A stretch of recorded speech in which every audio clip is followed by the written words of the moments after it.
Welcome to the Matters Podcast, where combat sports, mindset, and real life lessons collide. Hosted by Derrick and Nate, we dive into jiu-jitsu, wrestling, MMA, and the grind that shapes athletes inside and outside the mat.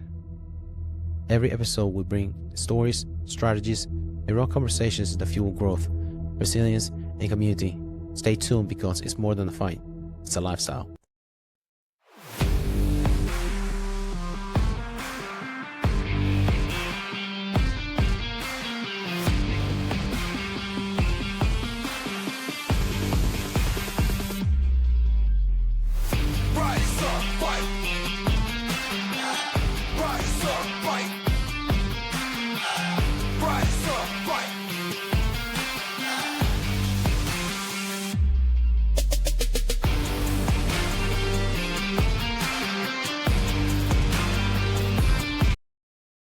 Hello, welcome back. UFC 327 just went down. A legend retired the right way. That one of the best wrestlers on the planet just signed to the UFC. College wrestling right now is basically free agency, chaos, and the crazy part is this is all connected. If you're into MMA, jiu-jitsu, or wrestling, you'll be watching one of the biggest shifts in combat sports right now. Welcome back. How's it going, man? Going good. How are you? Doing good, doing good. Enjoying the South. This is the nice part of the transition from winter to hot weather without the mosquitoes so much. Yeah, right. If it gets too muggy and mosquito everywhere. Yeah, it's beautiful out right now. It's so nice. Yeah. Are you able to go down a ride? What's that? Are you I able to go haven't. on? Not yet. No, I Yeah, had to take it out, but I just haven't made. yeah. It's one of the things like you have to do maintenance, but like find the time to do it. Right. Yep. Right now my car needs maintenance, so Oh, man. What happened to your car? I just got to change the oil on mine Okay. and my girlfriend's car. Okay. Speaking of, I have to get my tags. Yeah. Kind of important. Didn't get pulled up for that. But meanwhile, you see people like 3 years. Yeah, I know. They have It's somebody funny. with a 30-day tag from 2022. I was like, how are they still driving around like without any problem? But those are the ones that never get pulled over. Yeah, it's true. Oh, yeah, man. So, getting back to UFC 327, a lot of things was going on during that event. Surprisingly, it was a good card, even though that gate was not as big as you would think it was. Early on, I saw a breakdown of the last four. The top one was 14, second was 12 million, third was 11 million. This one was $6 million. That's a big drop. Yeah, that's a big drop from 14. And it's the same venue too. Less than half from number one spot. I don't know what's going on. Yeah. It seemed like a decent card. I mean, Yuri is pretty popular. Yeah. Dominic Reyes. Yeah, I mean, there's strange. Even Holland, even though he's in the prelims, he's pretty popular as well. But yeah, and a lot of things I saw was also the newer guys were doing better. But also, we talk about some of the people that were there, they were a little long in the tooth. Some of the fighters, some of the wins that were in there.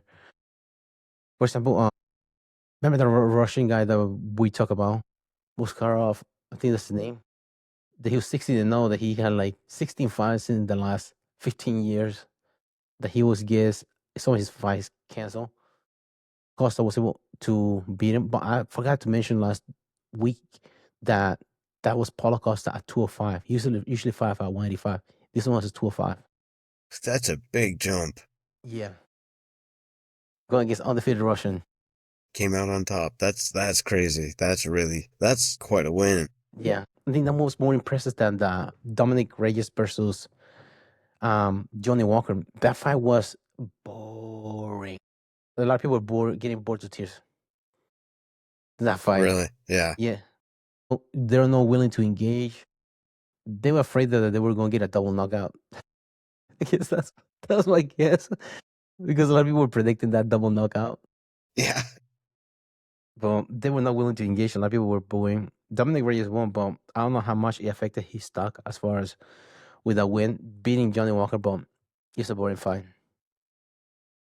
It's not like it was grappling or anything. They were just standing in front of each other. Playing patty cake, 1 for 1. 1 for Yeah. 1. 1 for 1. I'd rather see fencing with dildos than to see this. It was that terrible. That Fine. I was like, oh my god, boo. It was bad. The other fights were able to make up for him.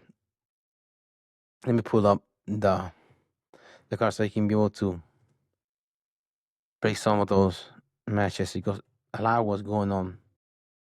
Well, it's time for the prelims. You had Holland, which he did pretty good against Randy Brown. Was impressive. Did you hear about Kevin Holland? He bailed out Danny Rodriguez. He's one of the fighters, so he can do a rematch against him. He was in jail in Mexico. He bailed him out so he can fight him. I did hear that. Who does that? That's wild. Thank And you, I guess. yeah, it's like okay. Now, no, I thought we fucked up if Danny Rodriguez beat him. It's like, dude, I thought we had a deal. It's still lost. Let's should have kept you in jail. Send him back to jail. Don't pass go. Don't collect $200 either. Straight to jail. But he was able to beat Randy Brown. Randy Brown looked like he was out of his element in that fight. Kevin Holland was beating. He had a couple of reach and able to tag Holland, but Holland was doing pretty good in that match. Another was impressive was Aaron Pico. He was former wrestler. Just beating Patricio Pitbull, and Pico was so fast in this match. He has nasty left hook, but he's able to. And then at the beginning, he was having a hard time getting the takedowns. But once he was able to get the timing of his tagging him, and when he was able to get his guard up, he was able to find the timing for get some takedowns and stuff. But he did pretty good, impressive against a known fighter, Patricio Pitbull, even though he's at the end of his career. But that was one impressive young fighter during the card. That was pretty good. Then another one was crazy was um remember the guy that I told you about, Josh Hawkins? He was freaking pro wrestling a la promos. He's freaking weird. That guy he went against Curtis Blade and he was able to attack Curtis Blade in the first round. And he was those two rounds they were going at each other. Just one they were just you remember Don Fry match against the Japanese guy? Like Rocket Sock him? It was just like that. They were going at each other Really? for 2 Wow. rounds. Like, just stuck in and then I think they did a count of how many times whenever they would disengage, Josh would flip off Curtis Blade, just shooting the finger. But it also didn't know about this before this was that he wrestled Bo Nickel at 197, I think 2019 in the NCAA's Nationals in the semis. He lost against Bo Nickel, who's beating everybody. But he said Josh Hawkins was the only guy that wrestled him, like wanted to beat him. Everybody else folded in front of Bo Nickel because that was Bo Nickel's senior year. But Josh Hawkins was the only one. But also he's a double two-team, well, I guess two-sport athlete because he played football in the fall and he did wrestling in the winter for the San Francisco Fresno State, which is impressive. And he also, I think, he played for San Francisco 49ers. Oh, I think he was in the practice squad. San Francisco 49ers is football too. And then of course after Josh Hawkins won, because now he's 9-0 though. He beat after he beat Curtis Blade. Curtis Blade, I think, was that 5th rank. And it does make sense his game plan of talking trash against heavyweights. Because remember we talk about the heavyweight division is a shallow division. So if you contract your way out, you can be some of these guys that you think you can be. Because Curtis Blade is a wrestler and he was able to beat him. So it was something after that match was over. Joe Rogan was talking about do we have a room for one more match for the White House card? And then I brought it up in the between fights. He's like, okay, early because Donald Trump was there. He was like, hey, Donald Trump was here. He's telling me how come Derrick Lewis is not in the White House card. So Dana White called Derrick Lewis, see if he was to fight Josh Hawkins, and both of them agreed Josh Hawkins versus Derrick Lewis in the White House card. The trash talk is gonna be crazy, man. Those two guys. That'll be good though. That should be pretty solid. But yeah, just crazy. So both of those guys going against each other. My pro wrestling doesn't give a fuck. Just trash talk. Derrick Lewis. But I think Josh Hawkins might have the advantage in this fight because he's fast. Derrick Lewis in his last fight threw like 6 punches, if that. Considering he lost a lot of weight and Sure. he was really slow too. He's flat footed. So if the same Derrick Lewis shows up to the White House, Josh Hawkins might have him and catch him on Sunday. Interesting. Because how old is Derrick Lewis? Oh, he's up there. Yeah, especially if it turns into any kind of prolonged fight as well, like Derrick Lewis isn't going to do well. Yeah, he's 41 years old. Derrick Lewis. Jesus. So for the stat for that fight, Josh Hawkins versus Curtis Blades. Curtis Blades threw 345. Josh Hawkins threw 298 strikes. A heavyweight. So at 350 and 300, 650 punches. That's a lot of punches. That is. Well, looking at this test, it looks like Curtis Blades won this match. Because he landed 214 out of 345 compared to 181 out of 298. There's no submission attempt. Hawkins had more significant strikes, but it's by 3. Only by 3. So it's 177 to 174. But Curtis Blade threw 302, so I had lower percentage. And Curtis Blades had 2 takedowns out of 7. Hackett had none. So you think Curtis Blade will win the match? Yeah, that is strange that. But he had a knockdown. But he wasn't. Well, he just buckled him. I guess that's why. How did it look? They were back and forth against each other. Yeah. Because one went back up the other one, then the other one tagged the other one. They all back up and then uppercuts. That's strange. Yeah. It's one of those matches you hear the coaches say, "Move your head, move your head," because they were just going at each other. And then Paulo Costa, like I said, versus Mursakanov. That's his name. Asama Mursakanov. They went against each other, and it looked like Paulo Costa caught him with a high kick and broke his forearm or something because it was a big, like, indentation in his forearm. And then went again, and he just buckled down. He landed on his head, but he was buckled down. He just gave up. And then it come down as a knockout Okay. on the third round. Dang. Huh. Usually Russians don't go out like that, but this Russian then 16-1 now. Big stepping stone for Paulo Costa. I wish he was talking a lot of trash about him. Asama. Paulo Costa. But when he was cutting weight, he went to a Russian bathhouse. Like Turkey, you know the Turkey and Russian bathhouse? That's what he went to in Florida to cut some weight because I wonder how much weight he has to cut now that he's 205. That much, right? Well, some people do. For example, Shell Sonnen, he said he used to walk around 220 when he's to fight 185. That's crazy to think about. Yeah, that much weight. That's like 40 pounds almost. 35 pounds to make championship weight. But I think it'd be that much for him. Not going 205. And then the main one was the main event. Do you hear about that one? Carlos Ober versus Jiri Prochazka. I haven't heard good things about it. A freak accident. It looked like it's going to be the same way as Pantoja. Whenever Pantoja went for a high kick, he landed his elbow. And he dislocated his elbow. Well, this one, Carlos Ober blew his knee during one of the exchange. And he was able to plant on it, on the foot. Luckily, his go-to move is a check left hook, which had to do with the front foot, not the back foot. So Jiri is reckless. He has a bad habit coming in head high, no hands down. As he came in, boom, got caught with a left hook and dropped. He got finished. And Ober stood up and like, dude, this, if I don't finish him right now, I'm done. He did just that, finish him. He did, yeah. Wow. As champion. Yeah. It seemed like a lot of people are not happy with Yuri's performance. Yeah.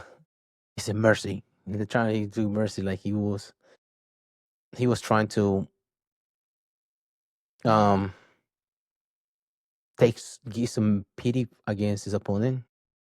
Although I think Dustin Poirier said, no, he was playing with his foot. That's what he was doing. That's what happened when you play with your foot. You get back. But it looked like he said that he hurt his knee and he was pointing down. So he trying to stay in the same place. And I agree, like a gentleman's agreement, we're going to stay here so that way that you don't have to worry about moving so much. And then boom, got clipped and dropped, which you don't do at champion level. Right? You No. could be a champion. Right. Why would you do that? Yeah. No, you can't be showing mercy like that. No. Put him under his misery and just let the stretcher losers do the job afterwards. It's a combat sport for, especially if you have a Bushido and a samurai code in which most of the duels were to the death when samurais used to go against each other. If you're really going to follow that code, make sure you follow it to the T, right? Apparently, he didn't read the fine print in Bushido, and he got massacred for it, and publicly, Yeah. because. And the thing about it, Oberg, I don't know what he was going. I guess Dana White was punching the air whenever that happened, because it is a worst case scenario because it is a vacated title they're fighting for. Oberg won, but he's gonna be out for at least 8 months. Yeah, that sucks. What do you do for, like, do you get an interim time? Because that's the reason Yuri vacated the title in the first place when he won it, because he tore his shoulder. And this is a vacated title in which they were competing for, and now the champion blew his knee. Do you vacate it again? Yeah, don't let Yuri come back for it. That's for sure. Yeah, no. Well, there is a boogeyman in the weight class that is be willing to get it. Uncle Life. Uncle Life's there. But who they put him against? Because what's Yuri's record now? 36. Yeah, but as far as like the last few matches, Oh, okay.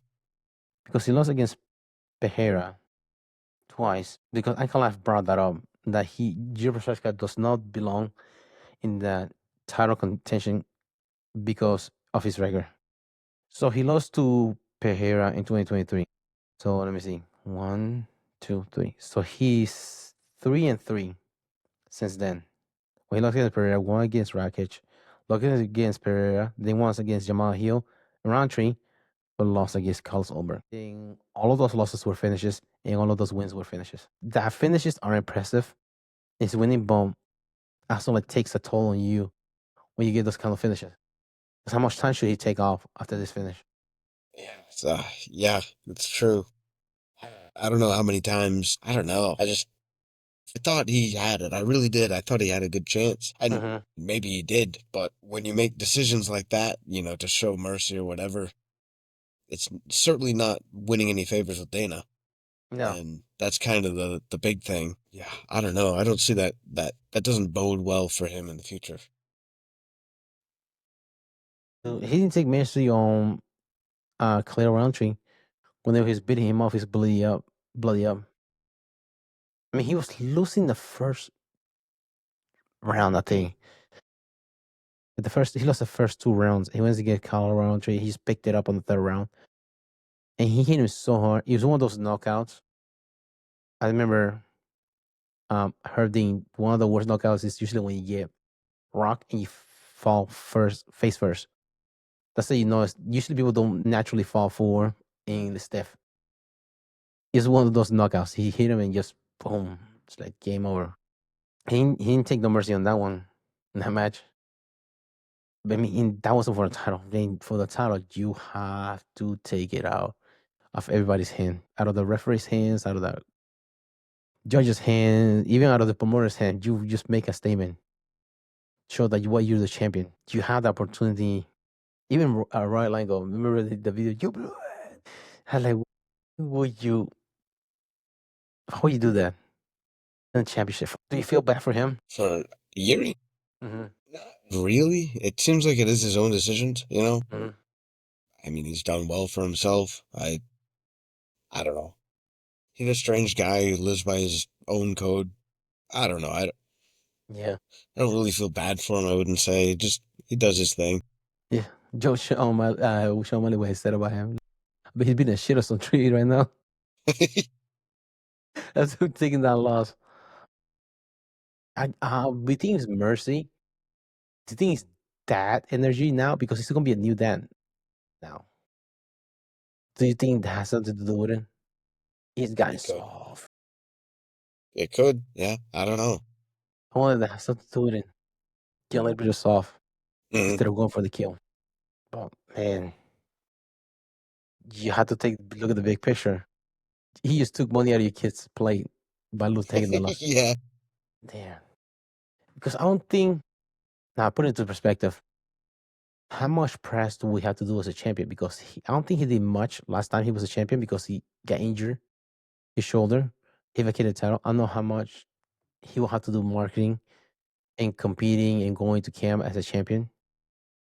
Now with being having a new kid, I wonder if that will affect his decision. Not decision, but his killing instinct, having a sense of urgency for going for the kill. I mean, it's hard to say. I guess you could probably say better than me. Yeah, because like that takes a lot of time. Yeah. Raising a kid and having a camp during that time is difficult. And then not just the camp as a champion, you have some media obligations that you have to do as well. For press, you are the only champion in your country. That's MMA in Czech Republic.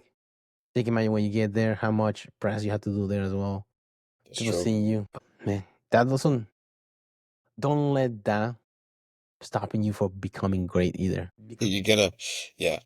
Because it's only a time period that you're able to compete and be able to Hmm. be that good. After that, Hmm. you'll be able to live the rest of your life. Yeah, But that's true. this is the only time that this is your prime. Man, it sucks. I don't know who he's going to go for therapy, but he's going to need it after this. Yeah. I mean, yeah, who knows? It's a new stage of life. Certainly does change people. Mm-hmm. Well, he's going to have plenty of time now that he lost and he got knocked out. That's true. As far as the matchmaking, so some knows here about that. Because what like some of the like all the fights that happen, because usually the UFC, there's a difference between who deserves a matchup and who gets it. There's two different things, but there are like the best fights. So the UFC is also a business. They should take care of the excitement, marketability, and momentum. Do you think they reward the deserving fighters, or do you think do we make the most exciting fights for as far as the promoting part?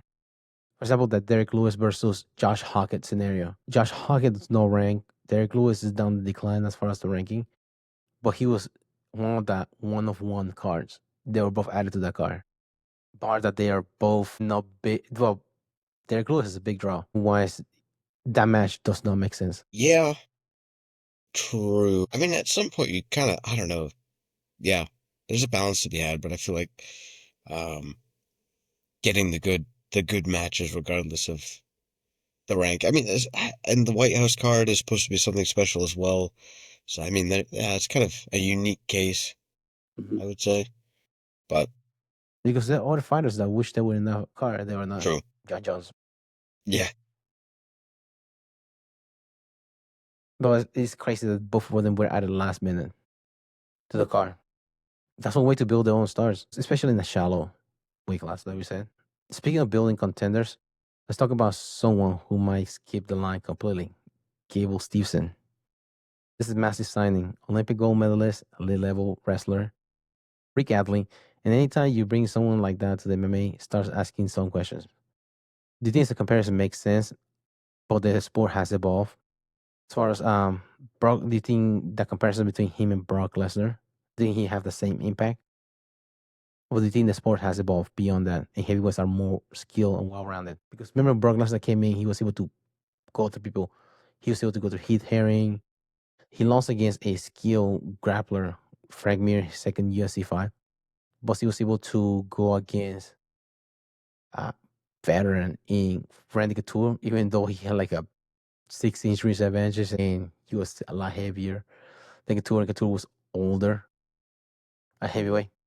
I mean, I guess I would guess for sure it's evolved somewhat, but I mean, I don't know. It's so, yeah, I don't know. Brock Lesnar was a huge deal when he came in. I don't know.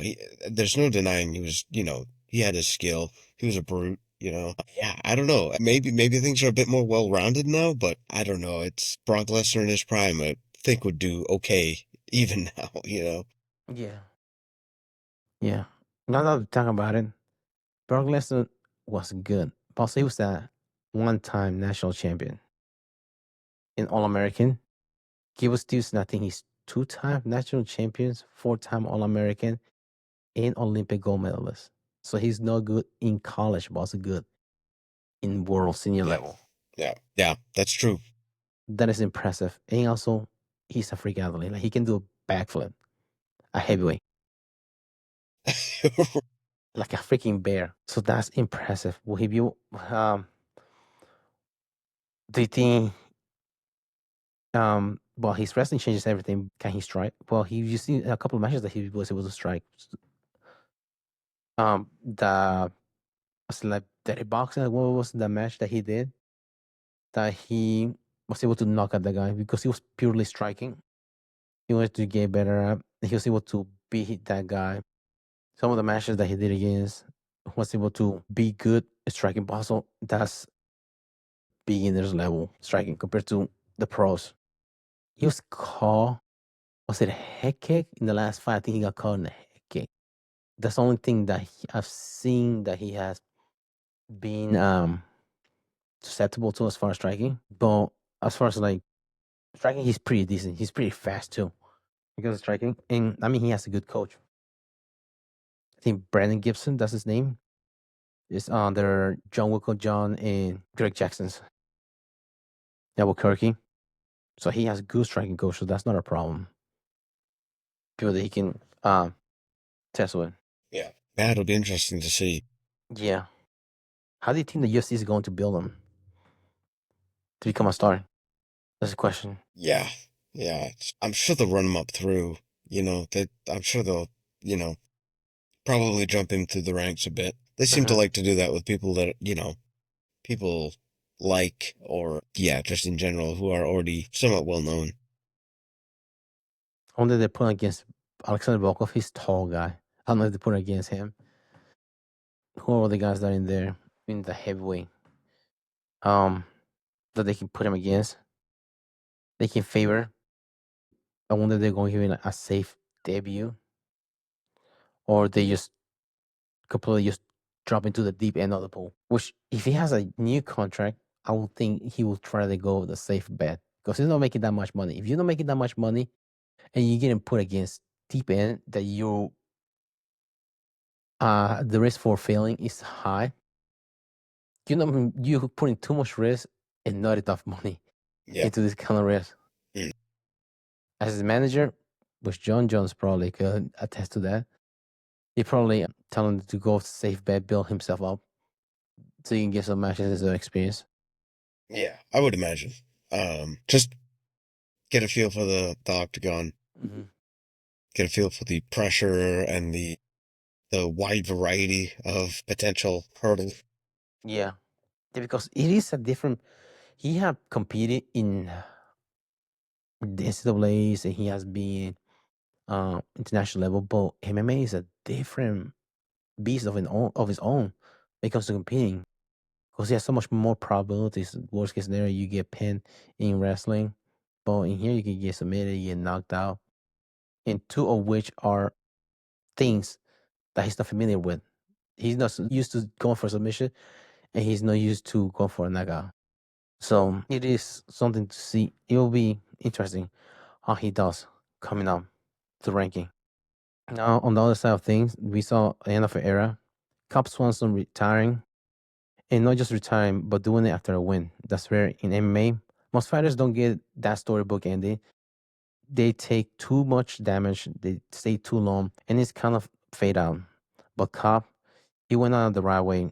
And what makes you think about legacy? Because he wasn't a champion, but if you watch the sport long enough, you know how exciting he was. The fights, the style, the impact he had on fans. That we talked about a few weeks ago as far as what makes a good fighter despite not winning the belt. And he's one of those example. Cub Swanson. He was long in the tooth, 42 years old, I think he was. But he had notable fights against other guys. He beat Cron Gracie. Um, he also, I think he had fight of the year. Um, against Korean kid, I can't remember his name. Choi Do Ho in back in 2016, almost 10 years ago. They went against each other. And even though he was winning, he still like giving like, come on, let's go here. Let's go bang it out. And they just like went against him. Uh, They have notable wins against Darren Elkins, Jeremy Stevens, Dennis Seaver. He beat Dustin Poirier as well in the decision. But this is UFC on Fuel TV. That's their team. That's how long he's been fighting. He KO this guy by the name of Charles Oliveira. Have you heard that name? Maybe. Knock him out. Ross Pearson. He was good. Even though he has, I mean, he had a couple of losses, of course. Jose Aldo's, Chad Mendes, Ricardo Lamas, Frankie got a couple of times, Max Holloway, Brian Ortega, Renato Moicano. Moicano went up to 155. So he was a guy that it was fun to watch compete. And you can tell by during the World Cup of that fight that he was ready to retire. He's just at the end of his career. He's willing to let it go and just give knowledge back to his peers and learn. He opened his own gym in I can't remember the name of the place, but it used to be a pool, and it turned a pool into a water mats on the wall, and they put a mat on the floor, and then just open like a door, and you go right into the pool. Anybody watches from above. Wow. Okay. It's interesting Yeah.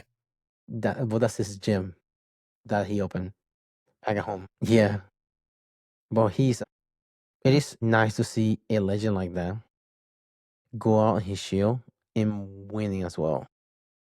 Yeah. Yeah. Like you said, that's so rare. I mean, it really, and I kind of get it. It's like when you win, you feel like, I might be able to get another win out, you know? It really takes losing hard to realize, like, oh, I'm falling behind. But at the same time, you don't want to leave on that note either. So it tends to drag out, and it's such a long process to retirement. But no, going out on a win, yeah, that's the way to go. I hope he can scratch his itch some other way and not come back, you know, like so many Yeah, people do.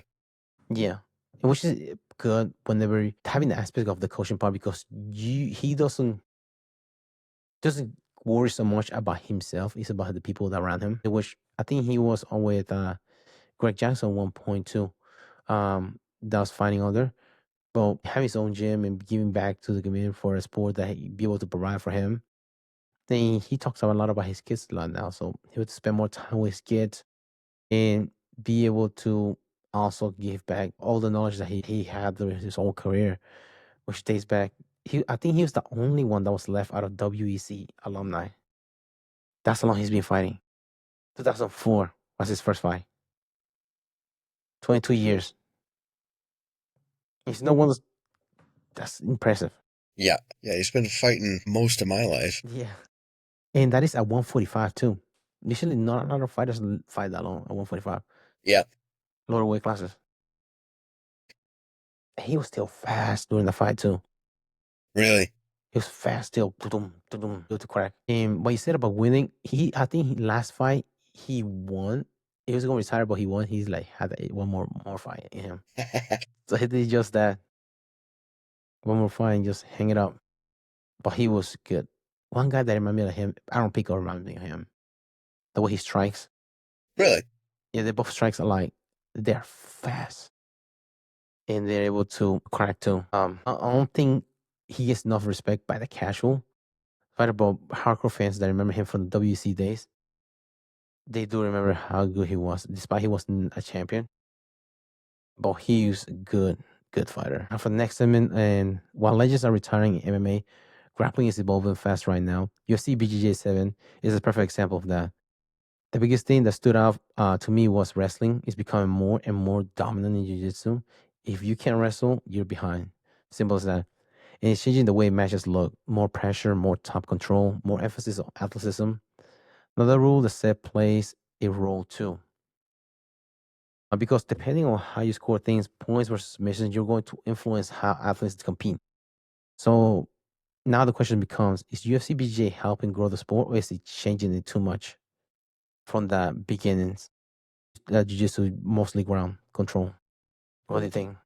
I mean, it's so hard to say. I mean, I feel like Jiu-Jitsu hasn't reached final form or a good final like competition format, I guess. Because right now there is a lot of room for, stalling and, you know, stuff that crowds aren't going to want to watch. Yeah, IBJJ stuff. Right. Yep. Uh, so I mean, I don't see a problem with trying different rule sets and, just trying to push it to be more exciting. That's generally a good thing, I think. 'Cause some of them are going to work, some of them are going to fail. Yeah, it'll be interesting to see how it affects. Yeah, because you have more technique now with the wrestling part, but it's still the same end goal. The Helio wanted to go for the finish. He always wanted to go for the finish. They used to like to drag out fights because going to the deep end, they be able to do better. I mean that is the downside of jiu-jitsu, and not the downside, but I think the issue that it hasn't blown up as much as it could is because of that. But that's one of the beauties of jiu-jitsu is that you can drag it to the deep waters, and that if you know what you're doing and your opponent, even if he's way stronger than you, doesn't know as much what he's doing, you can just wear him out. But yeah, the frames are going to buckle anytime soon. Yeah, that that's kind of the beauty of jiu-jitsu is that you're not escaping once somebody gets you.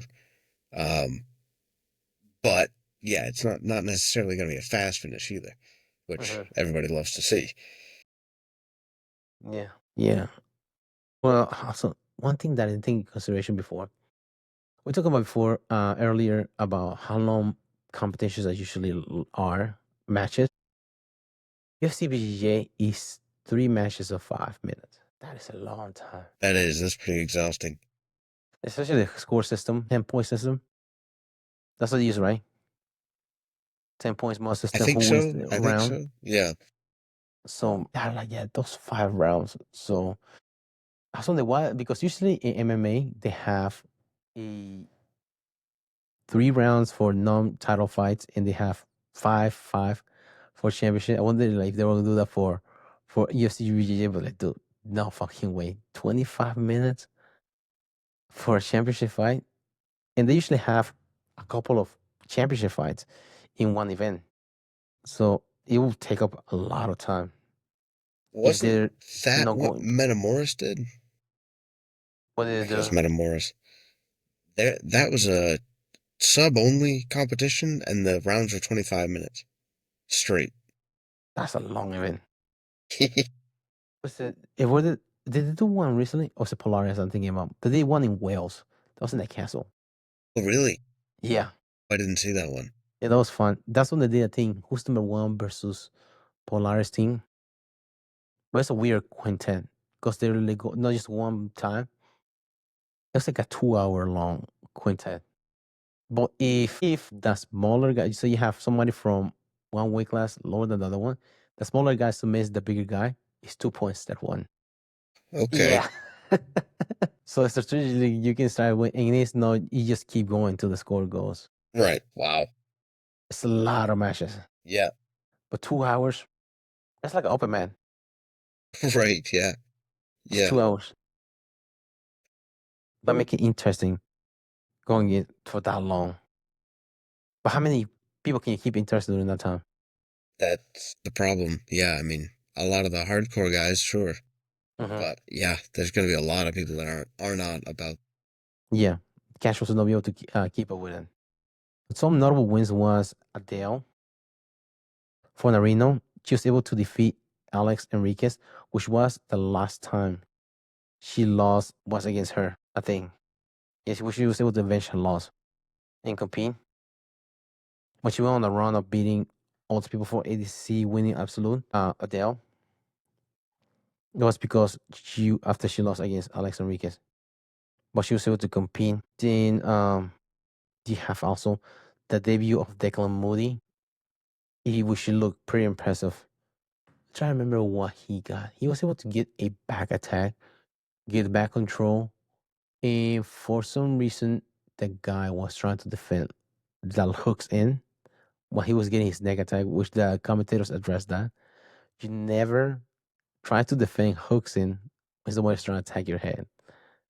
Right? You address, nobody's going to choke your stomach. That's the wrong priority. Yeah. So Declan Moody was able to lock in a rear naked choke and textbook Nicky Rod rear naked choke finish. And beat Patrick. What's his last name? Patrick Gaudio with that mullet. That neck cape did not come handy to defend that rear naked choke. He wasn't fluffy enough to defend that. Got to step up in the game. I know, right? Try and put some, what's it, wire ring? Just back in the day, they used to use the spray. You know those rock videos they used in the 80s for the ballads? No. That's a hairspray used to. I think it's called wire ring. To put that thing in there, that thing starts your hair. It's like your hair looks like a fucking helmet when you put that thing on. It's wind resistant. You can wear that shit and your hair does not move out of place. You ride a motorcycle without a helmet. But yeah, man. But Declan Moody looked pretty impressive. I think he looked more impressive than Nicky Rod and more impressive than Merrick Garland in their debut for UFC BJJ.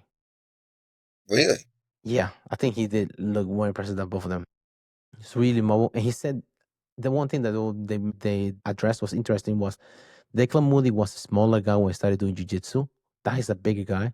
So he's able to move like a smaller guy, but he's a bigger guy, which makes sense because that's why your kids get better at jiu-jitsu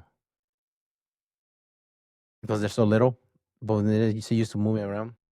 Another one was impressive was Rafael Ferreira versus Kingston Bayon. Bayon, I don't know why he was doing so at the beginning. He went for a double leg takedown, but he ended up on his back and mounted. So like that's a terrible way to start. Yeah. And then another one was the final sequence, if I can remember correctly. I think Ferreira was trying to go for a shoy bar from Tikimura. He was upside down. He's able to take the bag, secure the hooks in, and lock in a rear naked choke. And Bayon, he was shaking his fingers and like, no, get a rear naked choke. 5 seconds later, he was tapping out and saying no. Submission that he was talking about. Nah, he's just warming up his hand, Yeah. for the tap. He's like, no, which is gonna be, it's gonna be this way, it's gonna be not this way. He didn't know which way it was. He was already going out when he was shaking his finger. But dude, all hands on deck when somebody has Yeah. arm around your Yeah. neck. That is. Especially it was like 3 minutes left, I think, on the match. Like, wow. Yeah, you could potentially survive. Yeah. Somebody around your neck for 3 minutes? Yeah. No. Right. With hooks in. No. I dressed that already naked shock, man. Another impressive win was Wagner Russia versus Taggin. Andrew Taggin. He's the first, despite Wagner Russia being that old, he's the first competitor that was able to take Andrew Taggin to the distance. He lost the decision against Taggin. But man, I keep forgetting how Wagner Russia has the style of competing that he gets in your fucking nerves. Just grab your neck, push on your face, smashes you. And at one point, he all checked Andrew Tackett, and Andrew Tackett bit his arm. Really? Yeah, it's like that's what you get for all check.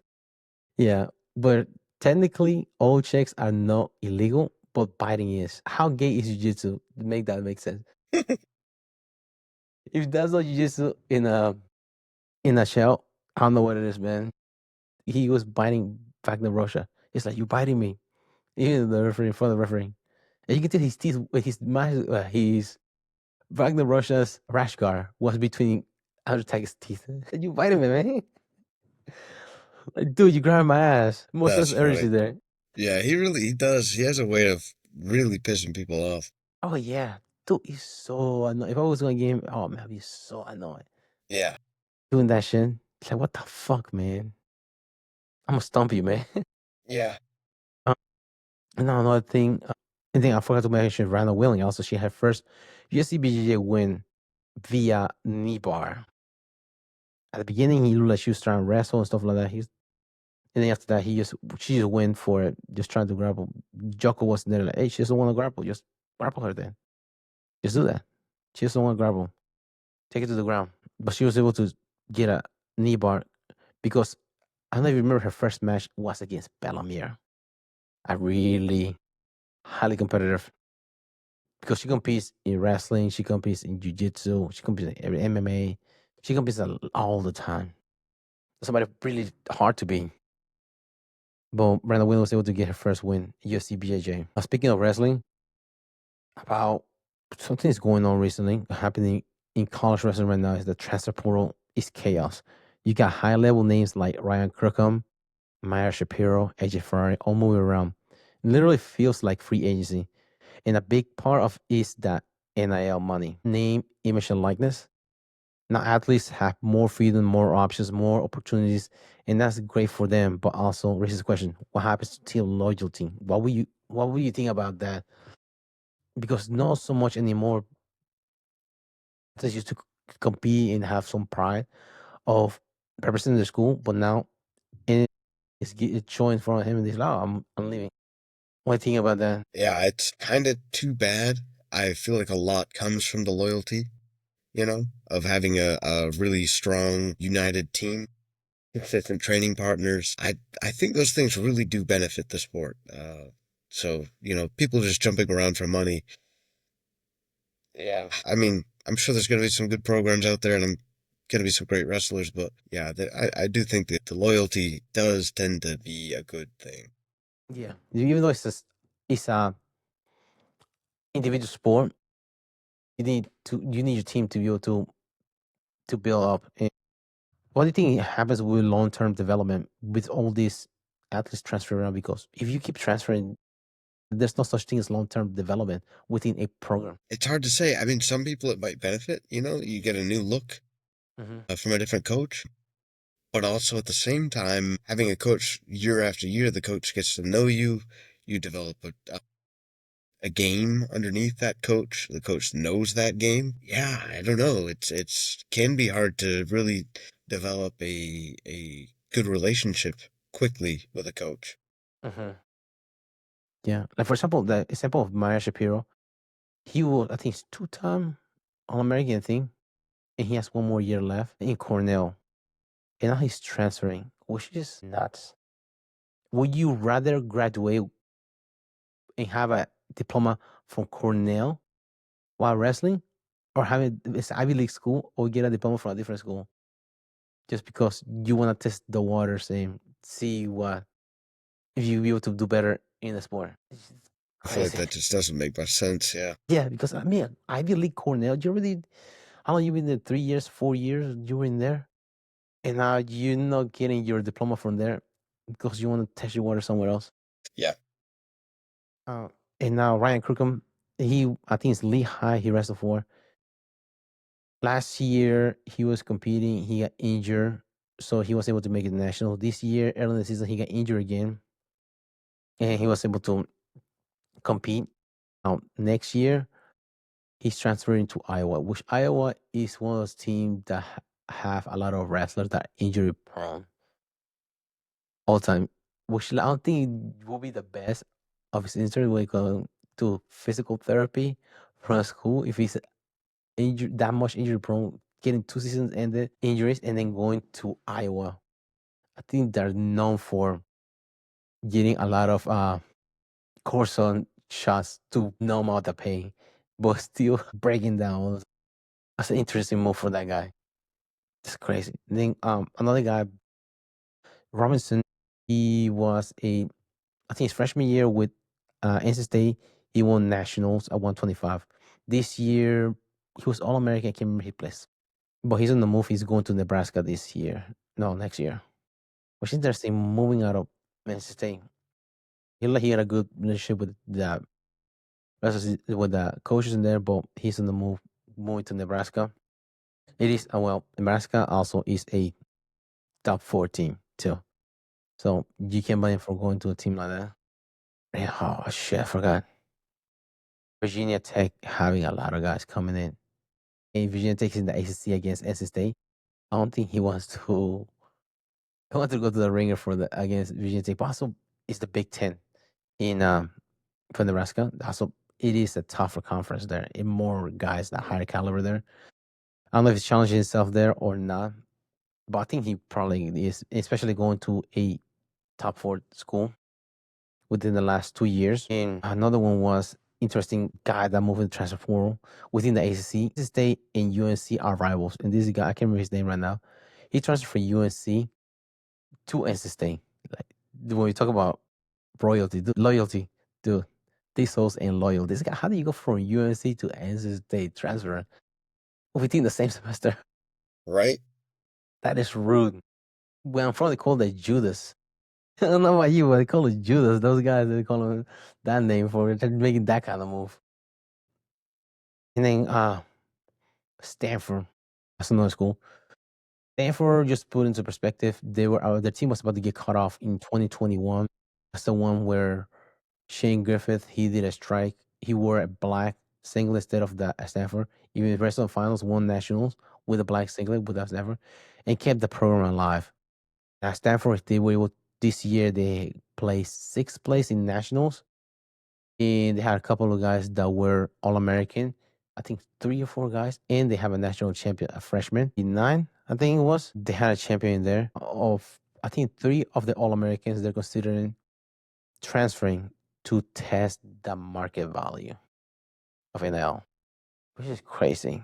They do them awesome. Well, they lost their one assistant coach going to NC State, so they are in there also.